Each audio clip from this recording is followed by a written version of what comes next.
Hi hello ನಮಸ್ಕಾರ. So welcome to my channel GC tutorials Mysuru. So ಇವತ್ತಿನ ಸೆಷನಲ್ಲಿ ಒಂದು ಕರೆಂಟ್ ಅಫೇರ್ಸ್ ಕ್ಲಾಸ್ನ ಮಾಡ್ತಾ ಇದ್ದೇನೆ. ಸೊ ಇನ್ನೂ ಯಾರೆಲ್ಲ ನಮ್ಮ ಚಾನಲ್ನ ಸಬ್ಸ್ಕ್ರೈಬ್ ಮಾಡಿಲ್ಲ ದಯವಿಟ್ಟು ಸಬ್ಸ್ಕ್ರೈಬ್ ಮಾಡಿ, ಬೆಲ್ ಬಟನ್ನ ಹಿಟ್ ಮಾಡಿ, ಕ್ಲಾಸ್ನ ನೋಡಿ ಅಂತ ಹೇಳ್ತಾ. ಸೊ ಮೊದಲನೇ ಪ್ರಶ್ನೆ, ಇವತ್ತಿನ ತರಗತಿಯ ಮೊದಲನೇ ಪ್ರಶ್ನೆ ಬಂದು, ಇತ್ತೀಚೆಗೆ ಸುದ್ದಿಯಲ್ಲಿ ಕಂಡುಬರುವ ಪ್ರಧಾನಮಂತ್ರಿ ಅನ್ನದಾತ ಆಯ್ ಸಂರಕ್ಷಣಾ ಅಭಿಯಾನದ PM ಆಶಾ ಮುಖ್ಯ ಉದ್ದೇಶವೇನು? ಇದು ನಮ್ಮ ಮೊದಲನೆಯ ಪ್ರಶ್ನೆ. ಸೊ ಇದಕ್ಕೆ ಆಪ್ಷನ್ ಬಂದು ಆಪ್ಷನ್ ಎ, ರೈತರಿಗೆ ಆರೋಗ್ಯ ವಿಮೆ ಒದಗಿಸುವುದು, ರೈತರ ಉತ್ಪನ್ನಗಳಿಗೆ ಲಾಭದಾಯಕ ಬೆಲೆಯನ್ನು ಖಚಿತಪಡಿಸುವುದು. ಆಪ್ಷನ್ ಸಿ, ರೈತರ ಮಕ್ಕಳಿಗೆ ಉಚಿತ ಶಿಕ್ಷಣ ನೀಡುವುದು. ಆಪ್ಷನ್ ಡಿ, ಕೃಷಿ ಕ್ಷೇತ್ರಗಳಿಗೆ ಉಚಿತ ವಿದ್ಯುತ್ ನೀಡುವುದು. ಸೊ ಇದು 4 option.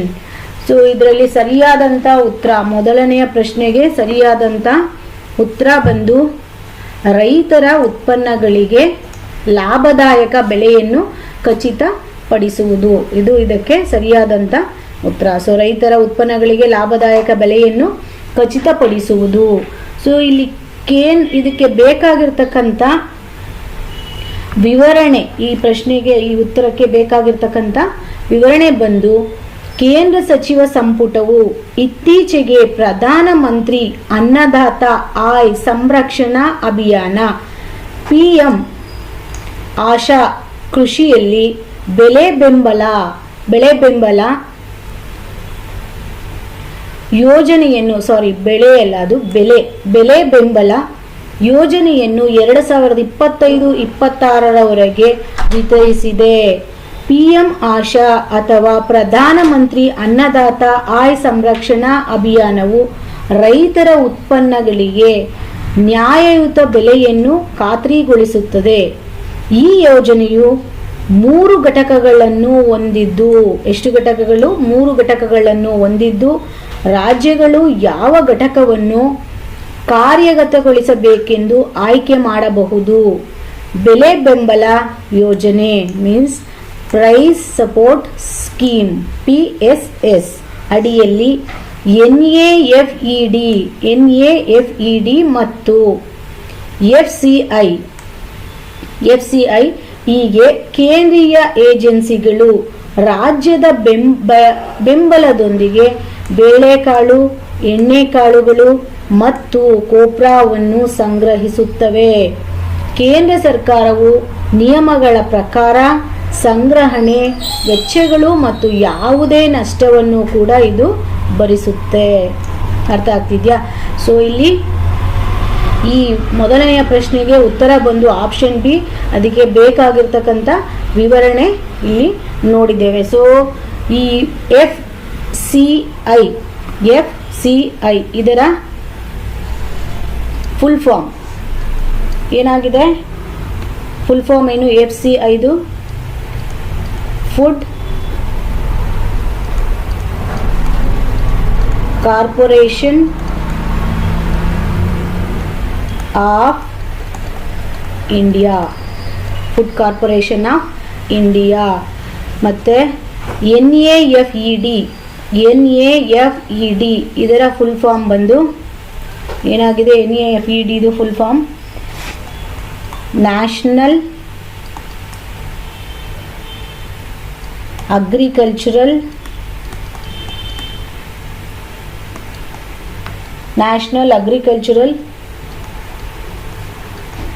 Cooperative marketing federation of India limited. So NAFED full form national agricultural cooperative marketing federation of India limited. So next ಎರಡನೆಯ ಪ್ರಶ್ನೆ ಬಂದು, ಇತ್ತೀಚೆಗೆ ಯಾವ ದೇಶದ ವಿಜ್ಞಾನಿಗಳು ಹೊಸ ರೀತಿಯ ಸುಸ್ಥಿರ ಪ್ರೋಟೀನ್ ಮೀಟಿ ಅಕ್ಕಿಯನ್ನು ಅಭಿವೃದ್ಧಿಪಡಿಸಿದ್ದಾರೆ? ಸೊ ಇದಕ್ಕೆ ಆಪ್ಷನ್ ಬಂದು option A China, option B Japan, option C Vietnam, option D Dakshina Korea. ಇತ್ತೀಚೆಗೆ ಯಾವ ದೇಶದ ವಿಜ್ಞಾನಿಗಳು ಹೊಸ ರೀತಿಯ ಸುಸ್ಥಿರ ಪ್ರೋಟೀನ್ ಮೀಟಿ ಅಕ್ಕಿಯನ್ನು ಅಭಿವೃದ್ಧಿಪಡಿಸಿದ್ದಾರೆ? ಇದಕ್ಕೆ ಸರಿಯಾದಂತಹ ಉತ್ತರ ಬಂದು ಆಪ್ಷನ್ ಡಿ ದಕ್ಷಿಣ ಕೊರಿಯಾ. ಸೊ ಇದಕ್ಕೆ ಬೇಕಾಗಿರ್ತಕ್ಕಂಥ ವಿವರಣೆ, ದಕ್ಷಿಣ ಕೊರಿಯಾದ ಸಿಯೋಲ್ನಲ್ಲಿರುವ ಯೋನ್ಸೆ ವಿಶ್ವವಿದ್ಯಾಲಯದ ವಿಜ್ಞಾನಿಗಳು ಮೀನಿನ ಜಿಲೆಟಿನ್ನಿಂದ ಲೇಪಿಸಿದ ಅಕ್ಕಿ ಕಣಗಳಿಗೆ ಬೀಫ್ ಕೋಶಗಳನ್ನು ಇಂಜೆಕ್ಷನ್ ಮಾಡುವ ಮೂಲಕ ಮಾಂಸದ ಮೀಟಿ ಅಕ್ಕಿಯನ್ನು ಪ್ರಾರಂಭಿಸುತ್ತಿದ್ದಾರೆ. ಪ್ರಾಣಿ ಕೃಷಿಯ ನೈತಿಕ ಕಾಳಜಿಗಳಿಲ್ಲದೆ ಸುಸ್ಥಿರ ಪ್ರೋಟೀನ್ ಮೂಲವನ್ನು ಒದಗಿಸುವ ಗುರಿಯನ್ನು ಈ ಅಭಿನವ ಆಹಾರ ತಂತ್ರಜ್ಞಾನ ಹೊಂದಿದೆ. ಅಕ್ಕಿಯ ಛಿದ್ರಯುಕ್ತ ರಚನೆಯು ಪೆಟ್ರಿ ಡಿಶ್ನಲ್ಲಿ ಗ್ಲಾಸ್, ಇದು ಲ್ಯಾಬೊರೇಟರಿಲೆಲ್ಲ ನೋಡಿರ್ತೀರಲ್ಲ ಪೆಟ್ರಿ ಡಿಶ್. ಸೊ ಪೆಟ್ರಿ ಡಿಶ್ನಲ್ಲಿ 11 ದಿನಗಳ ಅವಧಿಯಲ್ಲಿ ಕೋಶಗಳ ಬೆಳವಣಿಗೆಗೆ ಅನುಕೂಲ ಮಾಡಿಕೊಡುತ್ತದೆ. ಸಾಂಪ್ರದಾಯಿಕ ಬೀಫ್ ಉತ್ಪಾದನೆಗೆ ಹೋಲಿಸಿದರೆ ಮಾಂಸದ ಅಕ್ಕಿಯು ಗಣನೀಯವಾಗಿ ಕಡಿಮೆ ಕಾರ್ಬನ್ ಪಾದಮುದ್ರೆಯನ್ನು ಹೊಂದುವ ನಿರೀಕ್ಷೆ ಇದೆ. ಇದು ಜಾಗತಿಕ ಆಹಾರ ಸುಸ್ಥಿರತೆಯ ಅಭ್ಯಾಸಗಳಲ್ಲಿ ಕ್ರಾಂತಿ ತರಬಹುದು. ಇದು ಇದಕ್ಕೆ ಬೇಕಾಗಿರ್ತಕ್ಕಂಥ ವಿವರಣೆ ಆಗಿದೆ. ನೆಕ್ಸ್ಟ್ ನಮ್ಮ ಮೂರನೆಯ ಪ್ರಶ್ನೆ ಬಂದು 2024ರ ಲೋಕಸಭೆ ಮತ್ತು ರಾಜ್ಯ ವಿಧಾನಸಭಾ ಚುನಾವಣೆಗಳಿಂದ ಎಷ್ಟು ಅಭ್ಯರ್ಥಿಗಳು ಇವಿಎಂ ಮತ್ತು ವಿವಿಪ್ಯಾಟ್ ಘಟಕಗಳಲ್ಲಿನ ಬರ್ನ್ಸ್ಟ್ ಮೆಮೊರಿ ಪರಿಶೀಲನೆಯನ್ನು ಕೋರಿದ್ದಾರೆ? ಎಷ್ಟು ಜನ 2024ರ ಲೋಕಸಭೆ ಮತ್ತು ರಾಜ್ಯ ವಿಧಾನಸಭಾ ಚುನಾವಣೆಗಳಿಂದ ಎಷ್ಟು ಅಭ್ಯರ್ಥಿಗಳು ಇವಿಎಂಗಳು ಮತ್ತು ವಿವಿಪ್ಯಾಟ್ ಘಟಕಗಳಲ್ಲಿನ ಬರ್ನ್ಸ್ಟ್ ಮೆಮೊರಿ ಪರಿಶೀಲನೆಯನ್ನು ಕೋರಿದ್ದಾರೆ? ಅದಕ್ಕೂ ಮೊದಲು ಆನ್ಸರ್ ನೋಡೋ ಮೊದಲು ದ ಫುಲ್ ಫಾರ್ಮ್ ಇವಿಎಂಗೆ ಏನು ಫುಲ್ ಫಾರ್ಮ್ ಬರುತ್ತೆ? Electronic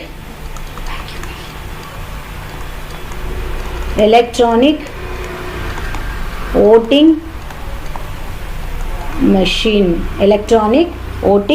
machine. ಸೊ ನೆಕ್ಸ್ಟ್ ಬಂದು ವಿವಿಪ್ಯಾಟ್ನ ಫುಲ್ ಫಾರ್ಮ್ ಏನು ಬರುತ್ತೆ?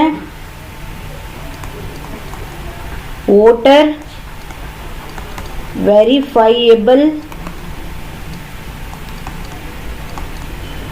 Paper audit trial. voter verifiable paper audit trial. So which is an independent paper record of electronic voting machine. VVPAT, which is an independent paper record of the electronic voting machine.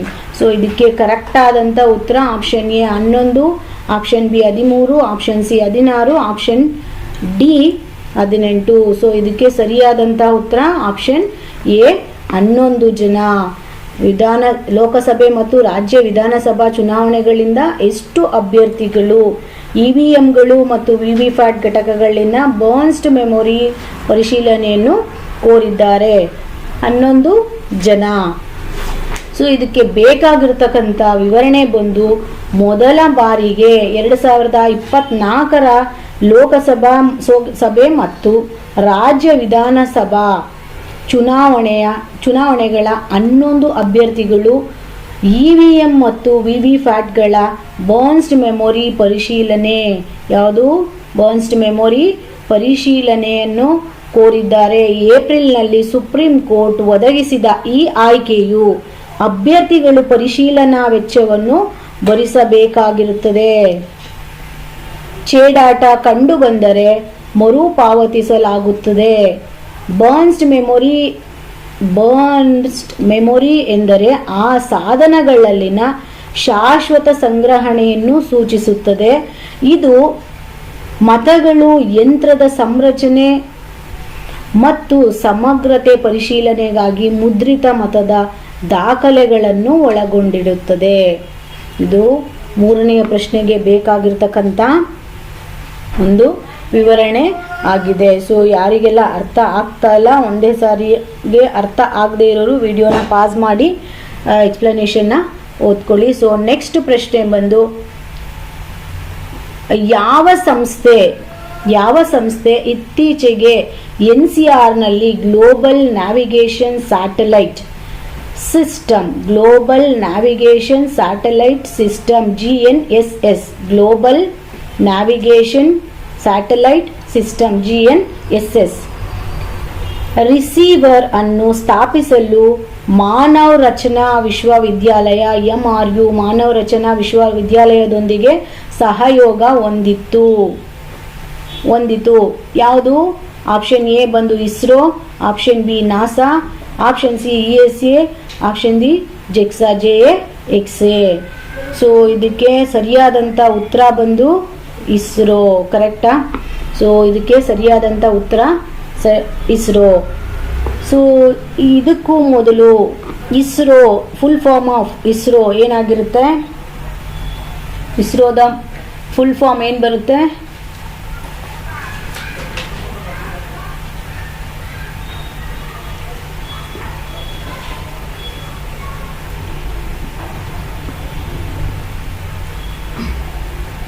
Indian space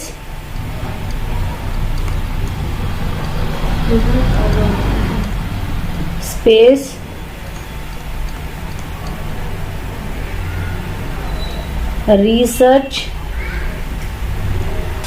organisation.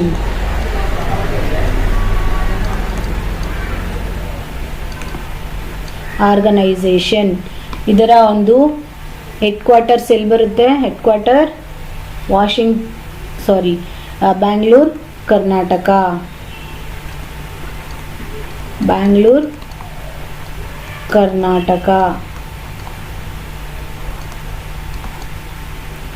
So next ಬಂದು NASA. Full form of NASA ಏನು ಬರುತ್ತೆ? National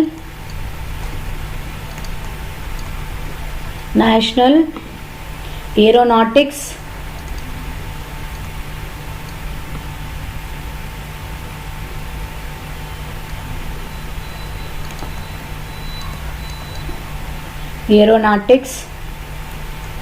and Space Administration.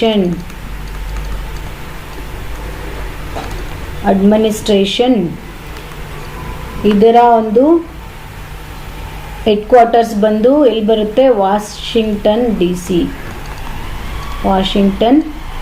DC.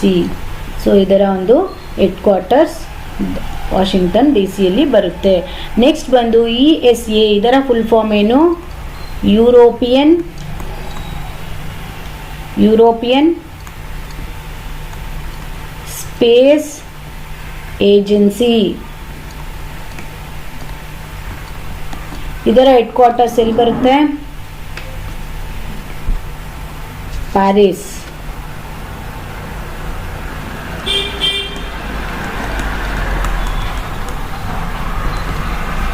Next ಬಂದು JAXA. The full form of JAXA is Japan Aerospace Exploration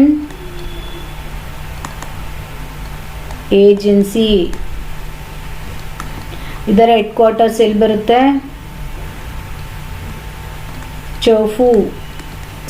ಚೋಫು ಸಿಟಿಯಲ್ಲಿ, Tokyo ಅಲ್ಲಿ ಬರುತ್ತೆ. So NCRನ full form ಏನು ಬರುತ್ತೆ? NCRನ full form national capital region.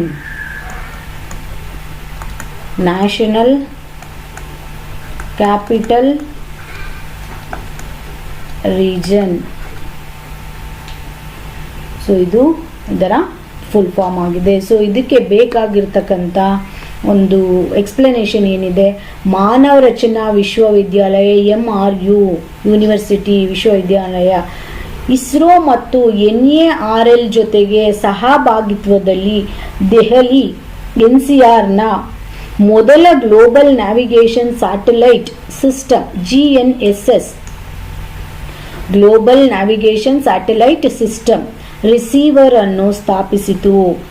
ಈ ಉಪಕ್ರಮವು ವಾಯುಮಂಡಲ ಮತ್ತು ಬಾಹ್ಯಾಕಾಶ ವಿಜ್ಞಾನಿಗಳಲ್ಲಿ ಸಂಶೋಧನೆಯನ್ನು ವೃದ್ಧಿಸುವ ಗುರಿಯನ್ನು ಹೊಂದಿದೆ. ಇಂಜಿನಿಯರಿಂಗ್ ಮತ್ತು ವಿಜ್ಞಾನ ವಿದ್ಯಾರ್ಥಿಗಳಿಗೆ ಉಪಗ್ರಹ ನ್ಯಾವಿಗೇಷನ್ ತಂತ್ರಜ್ಞಾನದೊಂದಿಗೆ ಪ್ರಾಯೋಗಿಕ ಅನುಭವವನ್ನು ನೀಡುತ್ತದೆ. ಈ ಸಹಯೋಗವು MRUನಲ್ಲಿ ಈ ಕ್ಷೇತ್ರಗಳಲ್ಲಿ ಶೈಕ್ಷಣಿಕ ಮತ್ತು ಸಂಶೋಧನಾ ಅವಕಾಶಗಳನ್ನು ಮುನ್ನಡೆಸುವಲ್ಲಿ ಮಹತ್ವದ ಹೆಜ್ಜೆಯನ್ನು ಕೂಡ ಗುರುತಿಸಿದೆ. ಅರ್ಥ ಆಗ್ತಿದ್ಯಾ? ಸೊ ಇದಕ್ಕೆ ಬೇಕಾಗಿರ್ತಕ್ಕಂಥ ಎಕ್ಸ್ಪ್ಲನೇಷನ್ ಆಗಿದೆ. NARLನ ಫುಲ್ ಫಾರ್ಮ್ ಏನು? NARLನ ಫುಲ್ ಫಾರ್ಮ್ ಏನು? National atmospheric research laboratory. National atmospheric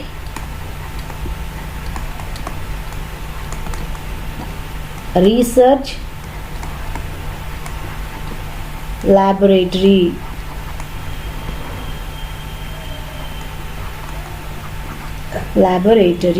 so ಇದಕ್ಕೆ ಬೇಕಾಗಿರ್ತಕ್ಕಂಥ ವಿವರಣೆ ಆಗಿದೆ. ನೆಕ್ಸ್ಟ್ ನಮ್ಮ 5ನೇ ಪ್ರಶ್ನೆ ಬಂದು, ಇತ್ತೀಚೆಗೆ ಅಪರೂಪದ ಭಾರತೀಯ ಚಿತ್ರಿತ ಕಪ್ಪೆಯನ್ನು ಇಂಡಿಯನ್ ಪೇಂಟೆಡ್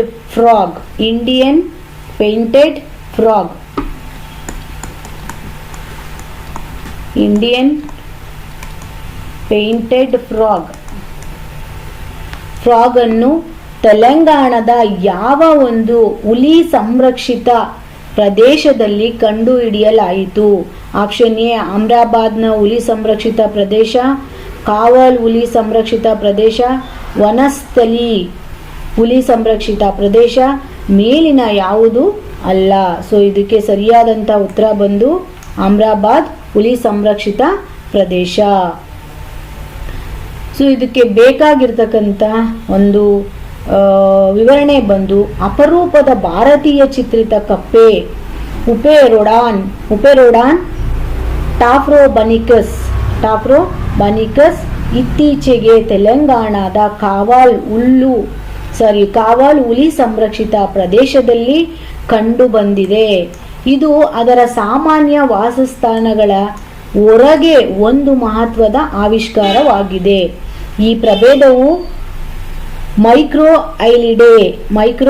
ಐಲಿಡೇ ಕುಟುಂಬಕ್ಕೆ, ಇದು ಯಾವುದು ಕುಟುಂಬಕ್ಕೆ ಸೇರಿದೆ? ಯಾವುದು ಇದರ ಫ್ಯಾಮಿಲಿ? ಮೈಕ್ರೋ ಐಲಿಡೇ ಕುಟುಂಬಕ್ಕೆ ಸೇರಿದ್ದು. ಶ್ರೀಲಂಕಾ, ಬಾಂಗ್ಲಾದೇಶ, ದಕ್ಷಿಣ ಮತ್ತು ಪೂರ್ವ ಭಾರತ ಹಾಗೂ ನೇಪಾಳದಲ್ಲಿ ಕಂಡುಬರುತ್ತದೆ.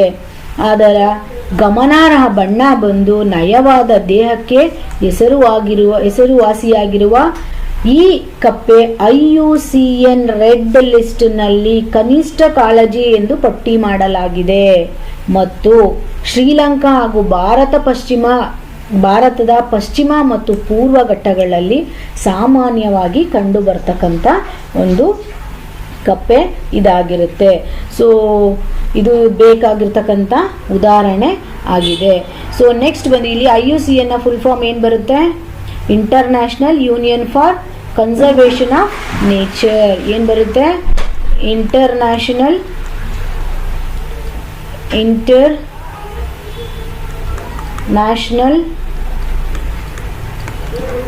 ಯೂನಿಯನ್ ಫಾರ್ ಕನ್ಸರ್ವೇಷನ್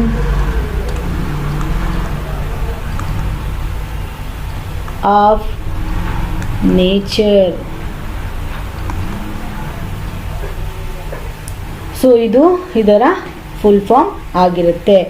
ನೆಕ್ಸ್ಟ್ ಬಂದು 6ನೆಯ ಪ್ರಶ್ನೆ, ಇತ್ತೀಚೆಗೆ ಯಾವ ದೇಶವು ಚಂದ್ರನ ದೂರದ ಭಾಗದಿಂದ ಮಾದರಿಗಳನ್ನು ಯಶಸ್ವಿಯಾಗಿ ಸಂಗ್ರಹಿಸಿ ನಂತರ ಅದನ್ನು ಹಿಂತಿರುಗಿಸಿದ ಮೊದಲ ದೇಶವಾಗಿದೆ? ಮೊದಲು ಅದನ್ನು ಸಂಗ್ರಹಿಸಿದ್ದು ಮತ್ತೆ ಅದನ್ನು ಮತ್ತೆ ಹಿಂತಿರುಗಿಸಿದ ದೇಶ ಯಾವುದು? ಇತ್ತೀಚೆಗೆ ಯಾವ ದೇಶವು ಚಂದ್ರನ ದೂರದ ಭಾಗದಿಂದ ಮಾದರಿಗಳನ್ನು ಯಶಸ್ವಿಯಾಗಿ ಸಂಗ್ರಹಿಸಿ ಮತ್ತದನ್ನು ಹಿಂತಿರುಗಿಸಿದ ಮೊದಲ ದೇಶ ಯಾವುದು? ಸೊ ಇದಕ್ಕೆ ಸರಿಯಾದಂಥ ಉತ್ತರ China. So first option China, second option Japan, ಮೂರನೇ ಆಪ್ಷನ್ ಬಂದು ಭಾರತ, ನಾಲ್ಕನೇದು UK. ಸೊ ಇದಕ್ಕೆ ಸರಿಯಾದಂಥ ಆನ್ಸರ್ ಚೀನಾ ಆಗಿರುತ್ತೆ. ಚೀನಾದ ಚಾಂಗ್-E6 ಈ ಮಿಷನ್ ಚಂದ್ರನ ದೂರದ ಭಾಗದಿಂದ ನಿರ್ದಿಷ್ಟವಾಗಿ ದಕ್ಷಿಣ ಧ್ರುವ ಹೈ ಟೆನ್ಷನ್ ಬೇಸಿನ್ನಿಂದ ಮಾದರಿಗಳನ್ನು ಸಂಗ್ರಹಿಸಿ ಮತ್ತು ಹಿಂತಿರುಗಿಸಿದ ಮೊದಲ ಐತಿಹಾಸಿಕ ಮೈಲುಗಲ್ಲನ್ನು ಗುರುತಿಸುತ್ತದೆ. ಪ್ರಮುಖ ಸಾಧನೆಗಳಲ್ಲಿ ರಿಲೇ ಉಪಗ್ರಹಗಳೊಂದಿಗೆ ರೇಡಿಯೋ ಸಿಗ್ನಲ್ ನಿರ್ಬಂಧವನ್ನು ನಿವಾರಿಸುವುದು, ನಿಖರವಾದ ಲ್ಯಾಂಡಿಂಗ್ ಮತ್ತು 2 kgಯವರೆಗೆ ಚಂದ್ರನ ಬಂಡೆ ಮತ್ತು ಮಣ್ಣನ್ನು ಸಂಗ್ರಹಿಸುವುದು ಸೇರಿವೆ. ಈ ಮಿಷನ್ ಚಂದ್ರನ ಭೂಮಿ ಜ್ಞಾನ, ಆರಂಭಿಕ ಸೌರಮಂಡಲದ ಇತಿಹಾಸ ಮತ್ತು ಭೂಮಿ ಚಂದ್ರನ ಸಂಬಂಧಗಳ ತಿಳುವಳಿಕೆಯನ್ನು ಹೆಚ್ಚಿಸುತ್ತದೆ. ಅದೇ ಸಮಯದಲ್ಲಿ ಚೀನಾದ ಬೆಳೆಯುತ್ತಿರುವ ಬಾಹ್ಯಾಕಾಶ ಸಾಮರ್ಥ್ಯಗಳನ್ನು ಮತ್ತು ಅಂತಾರಾಷ್ಟ್ರೀಯ ಸಹಯೋಗದ ಸಾಧ್ಯತೆಯನ್ನು ಪ್ರದರ್ಶಿಸುತ್ತದೆ. ಇದು 6ನೆಯ ಪ್ರಶ್ನೆಗೆ ಬೇಕಾಗಿರ್ತಕ್ಕಂಥ ವಿವರಣೆ ಆಗಿದೆ. ನೆಕ್ಸ್ಟ್ ಬಂದು 7ನೆಯ ಪ್ರಶ್ನೆ.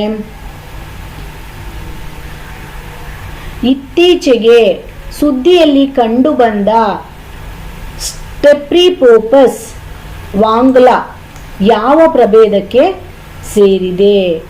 ಸೊ ಇದು ಆನ್ಸರ್ ಬಂದು ಆಪ್ಷನ್ ಎ ಮೀನು, ಆಪ್ಷನ್ ಬಿ ಜೇಡ, ಆಪ್ಷನ್ ಸಿ ಕಪ್ಪೆ, ಆಪ್ಷನ್ ಡಿ ಚಿಟ್ಟೆ. ಸೊ ಇತ್ತೀಚೆಗೆ ಸುದ್ದಿಯಲ್ಲಿ ಕಂಡುಬಂದ ಸ್ಟೆಪ್ರಿಪೋಪಸ್ ವಾಂಗ್ಲಾ ಯಾವ ಪ್ರಭೇದಕ್ಕೆ ಸೇರಿದೆ? ಇದಕ್ಕೆ ಸರಿಯಾದಂಥ ಉತ್ತರ ಬಂದು ಆಪ್ಷನ್ ಬಿ ಜೇಡ. ಸೊ ಇದಕ್ಕೆ ಬೇಕಾಗಿರ್ತಕ್ಕಂಥ ವಿವರಣೆ ಬಂದು ಮೇಘಾಲಯದ ಪಶ್ಚಿಮ ಗಾರೋ ಬೆಟ್ಟಗಳಲ್ಲಿ ಹೊಸ ಜೇಡ ಪ್ರಭೇದವಾದ ಸ್ಟೆಪ್ರಿಪೋಪಸ್ ವಾಂಗ್ಲಾ ಅನ್ನು ಕಂಡುಹಿಡಿಯಲಾಗಿದೆ.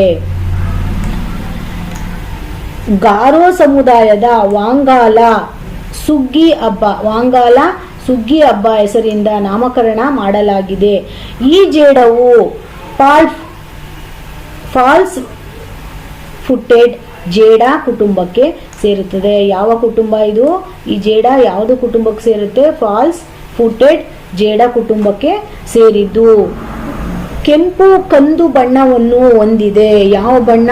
ಕೆಂಪು ಮತ್ತು ಕಂದು ಬಣ್ಣವನ್ನು ಹೊಂದಿದ್ದು ವಾಂಗಾಲ ಹಬ್ಬ ಅಥವಾ 100 ಡ್ರಮ್ಸ್ ಹಬ್ಬ ಕೃಷಿ ಋತುವಿನ ಕೊನೆಯನ್ನು ಸೂಚಿಸುತ್ತದೆ. ಈ ಹಬ್ಬ ಕೃಷಿಯ ಋತುವಿನ ಕೊನೆಯ ಭಾಗವನ್ನು ಸೂಚಿಸುತ್ತದೆ. ಲಯಬದ್ಧ ಡ್ರಮ್ಮಿಂಗ್ ಮತ್ತು ನೃತ್ಯಗಳೊಂದಿಗೆ ದೇವತೆಗಳಿಗೆ ಕೃತಜ್ಞತೆ ಸಲ್ಲಿಸುವಂತ ಒಂದು ಸುಗ್ಗಿಯ ಹಬ್ಬ ಇದಾಗಿರುತ್ತೆ.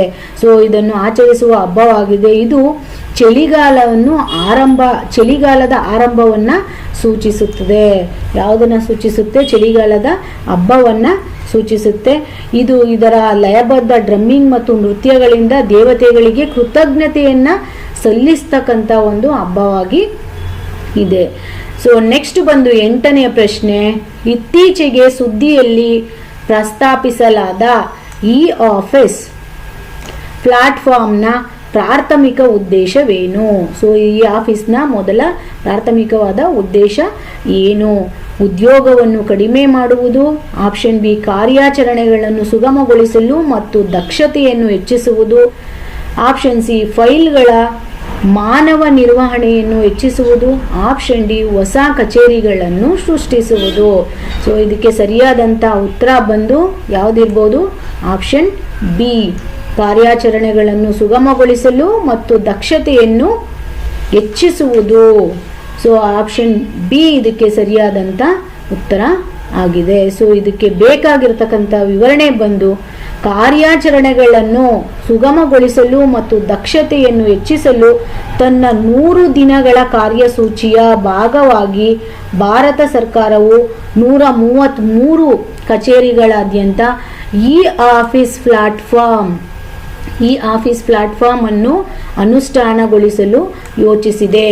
ಸಿಬ್ಬಂದಿ, ಸಾರ್ವಜನಿಕ ಕುಂದುಕೊರತೆಗಳು ಮತ್ತು ಪಿಂಚಣಿ ಸಚಿವಾಲಯವು ಈ ಉಪಕ್ರಮವನ್ನು ಮುನ್ನಡೆಸುತ್ತಿದೆ. ರಾಷ್ಟ್ರೀಯ ಮಾಹಿತಿ ವಿಜ್ಞಾನ ಕೇಂದ್ರ NIC ನ್ಯಾಷನಲ್ ಇನ್ಫಾರ್ಮ್ಯಾಟಿಕ್ಸ್ ಸೆಂಟರ್ ಜ್ಞಾನ ಪಾಲುದಾರನಾಗಿದೆ. ಪ್ರಮುಖ ಘಟಕಗಳಲ್ಲಿ ಫೈಲ್ ನಿರ್ವಹಣಾ ವ್ಯವಸ್ಥೆ ಅಂದರೆ ಫೈಲ್ ಮ್ಯಾನೇಜ್ಮೆಂಟ್ ಸಿಸ್ಟಮ್, ಜ್ಞಾನ ನಿರ್ವಹಣಾ ಸಂಸ್ಥೆ KMS ಅಂದರೆ ನಾಲೆಡ್ಜ್ ಮ್ಯಾನೇಜ್ಮೆಂಟ್ ಸಿಸ್ಟಮ್. ಎಲ್ಲಿಂದಲಾದರೂ ಕೆಲಸ ಅಂದರೆ WAW work from anywhere. So WAW work from anywhere.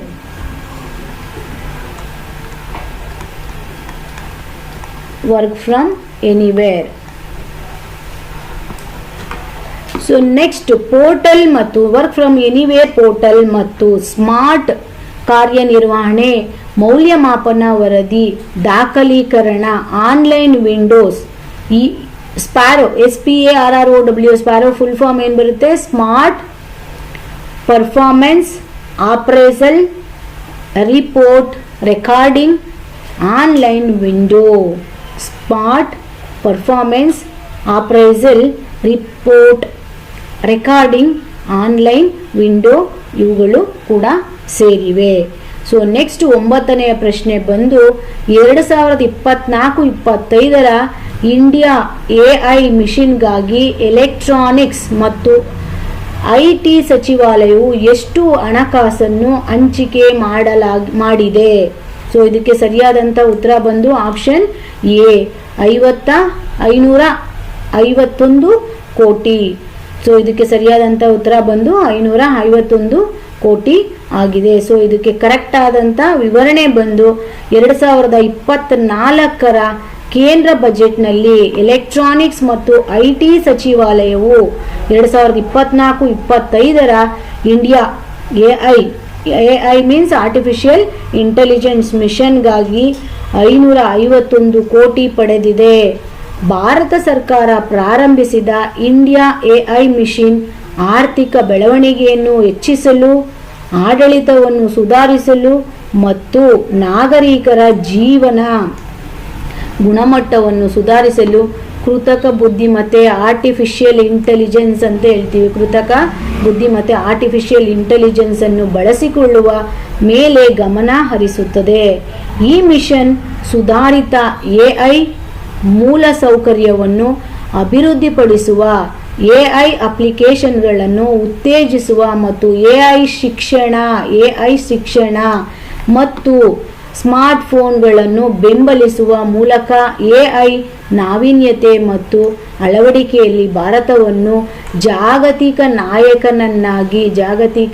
ನಾಯಕನನ್ನಾಗಿ ಸ್ಥಾಪಿಸುವ ಗುರಿಯನ್ನು ಕೂಡ ಹೊಂದಿದೆ.